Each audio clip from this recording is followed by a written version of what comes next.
Good morning, Councillor Kipchumba Murkomen.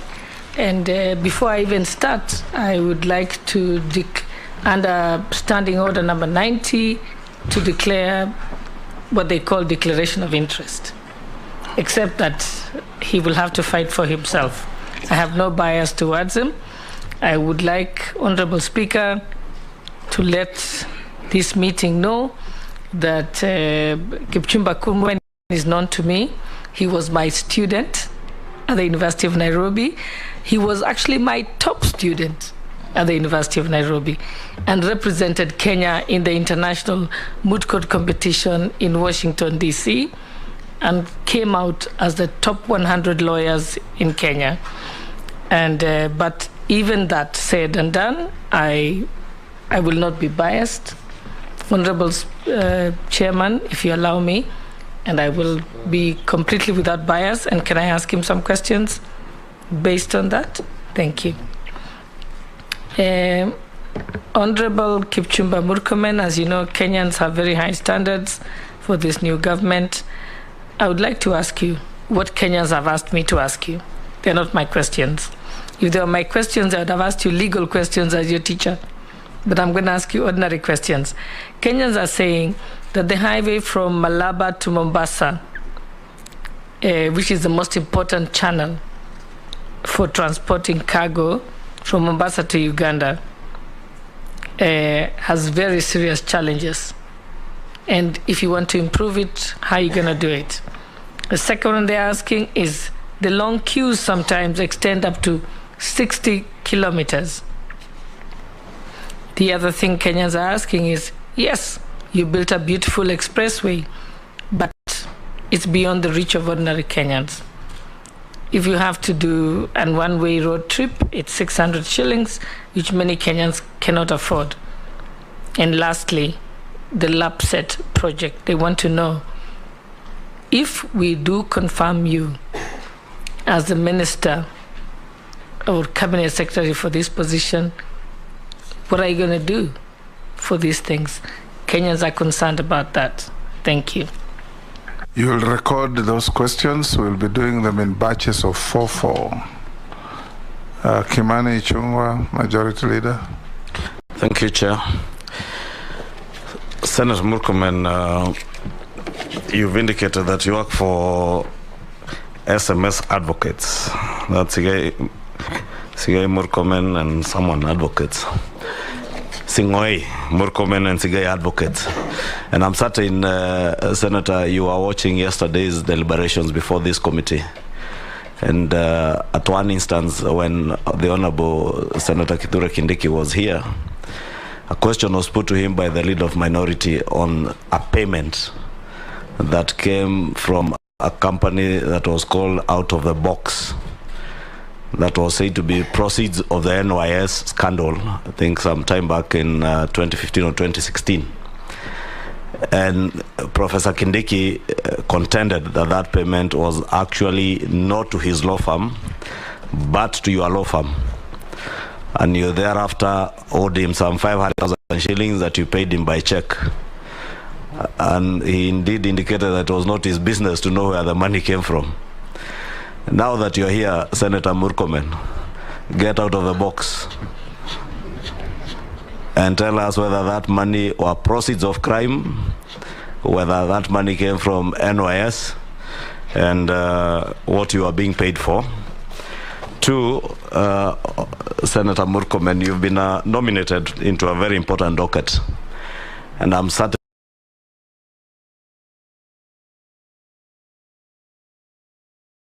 you must have done some homework now, or rather you live in this country, and maybe, Honorable Speaker, I should also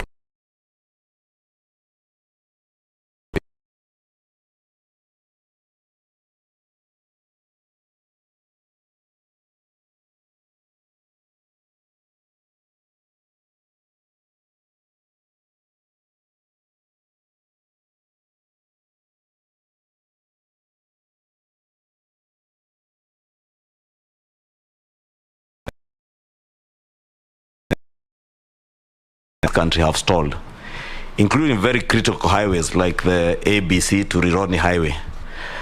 I don't know, now that you've been nominated into this position, where you've applied your mind to what innovative ways you would have to employ as soon as you take office, if you are approved, to one, sort out the issue of pending bills, because it is negatively affecting the performance of the economy in terms of money circulating in the economy, and two, to ensure that all those stalled road projects are completed in a timely manner, and good roads are done for the people of Kenya to be able to derive value from the money that has already been invested in those roads. Thank you, Honorable Speaker.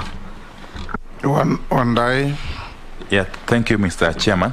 I will be very brief.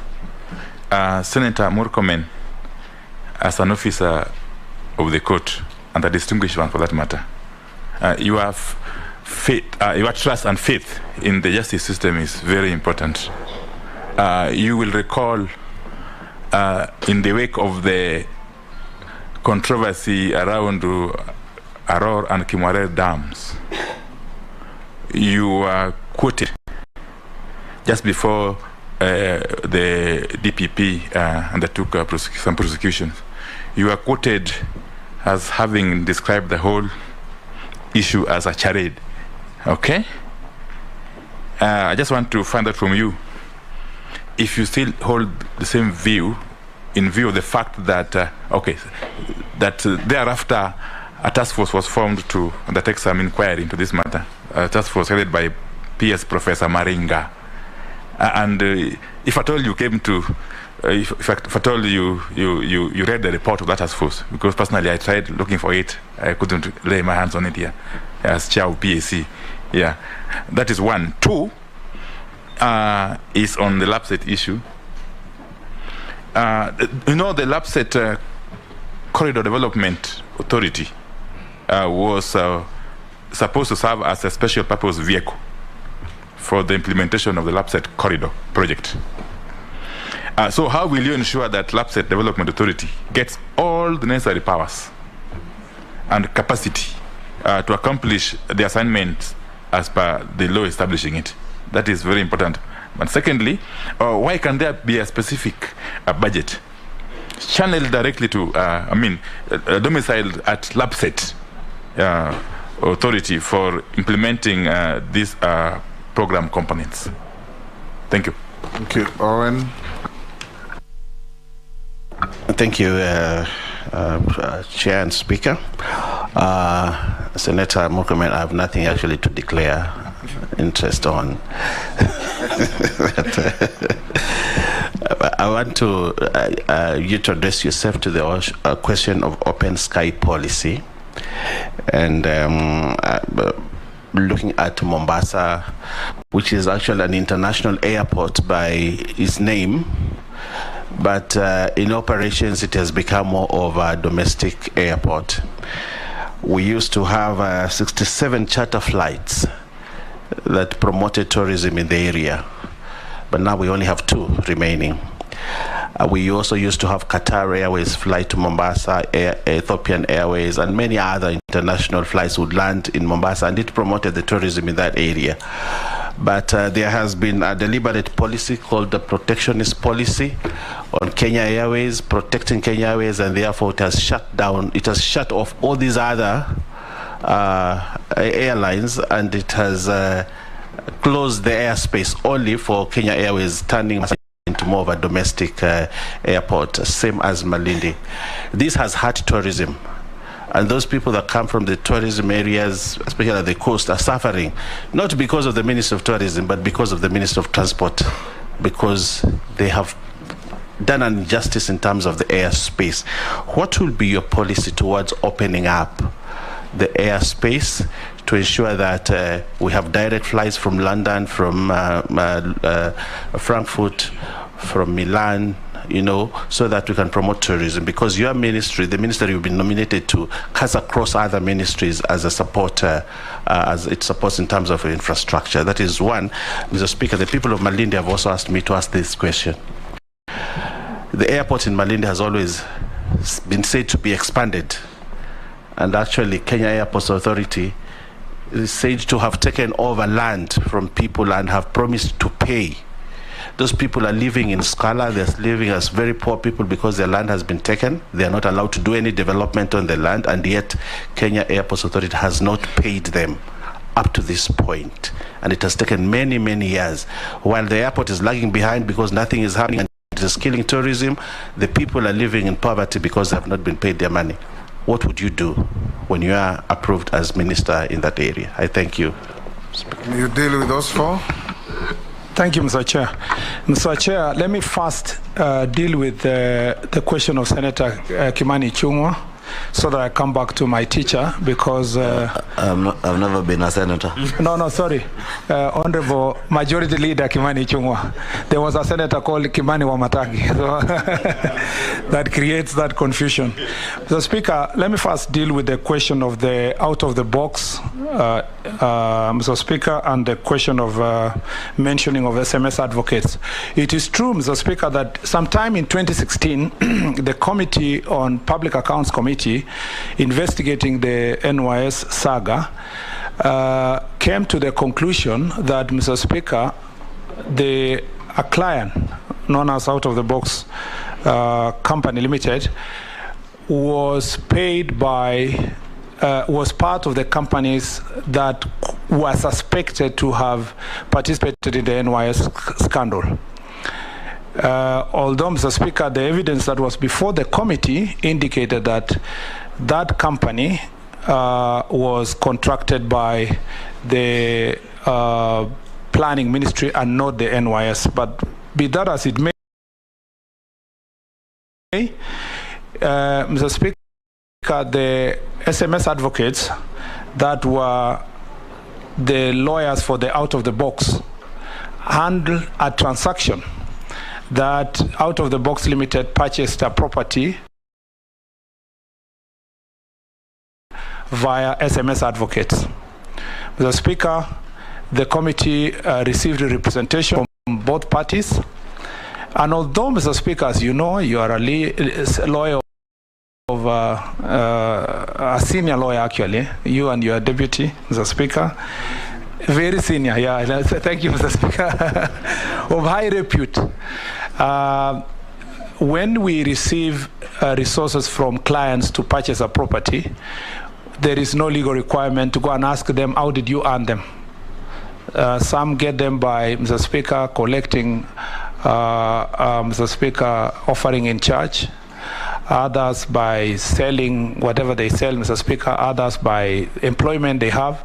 But once money comes from the account to the law firm's responsibility is just to ensure that you use them prudently to carry out the transaction that the client requested. The law firm did so, and despite that representation, the committee went ahead and made adverse recommendations against the SMS advocates.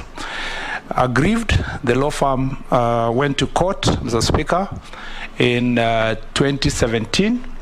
And Mr. Speaker, on April 2020,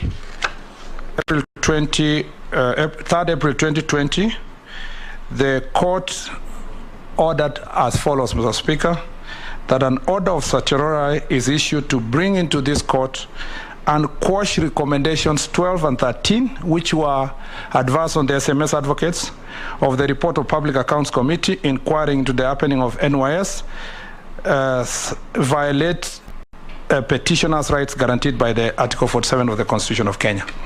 So, Mr. Speaker, as a senior lawyer, you know, once the court has quashed those proceedings, they are as though they never happened. And so, Mr. Speaker, to me, that's no longer an issue. That matter has been rested by the decision of the court. And anyone reading parliamentary report, a particular recommendation of the committee, paragraph 12 and 13, should now be aware that that has been quashed by the court. And that now leaves me, Mr. Speaker, to deal with the policy issues. Mr. Speaker, I want to collapse some of the questions that have been asked sector-wise. My teacher has asked, Honorable Sholay, Deputy Speaker, has asked a very important question about congestion of the Northern Corridor Road. And Mr. Speaker, particularly at the Malaba border, where we have a problem of congestion insofar as clearance is concerned. The problem in Malaba border is twofold, Mr. Speaker. One is the technology used by KRA to be able to clear truckers. Sometimes they have been facing challenges, and as a result of that technology being used, Mr. Speaker, sometimes even the challenge is about internet availability. And Mr. Speaker, we will work with the relevant Ministry of Finance and the Kenya Revenue Authority to ensure that they are able to put in place modern technology that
infrastructure development along Namanga by both the government of Kenya and the government of Tanzania. It has facilitated quick and fast movement of goods, because our responsibility as an institution of transport is trade facilitation, and we must be able to provide structures that will make sure that we facilitate trade a bit faster. Mr. Speaker, I tie that issue then to the other question of there is a congestion between Mombasa, if you are trucking, if you are carrying goods via truck to Malaba. What are we going to do? Mr. Speaker, there have been efforts and conversations. Members of this Augusta House are aware in the National Assembly and also the Senate of the conversation around dualling, Mr. Speaker, of the road from Mombasa to Malaba. And considering the current stage and situation of our finances, Mr. Speaker, this can never be achieved by investing our taxes on the road. Mr. Speaker, we don't even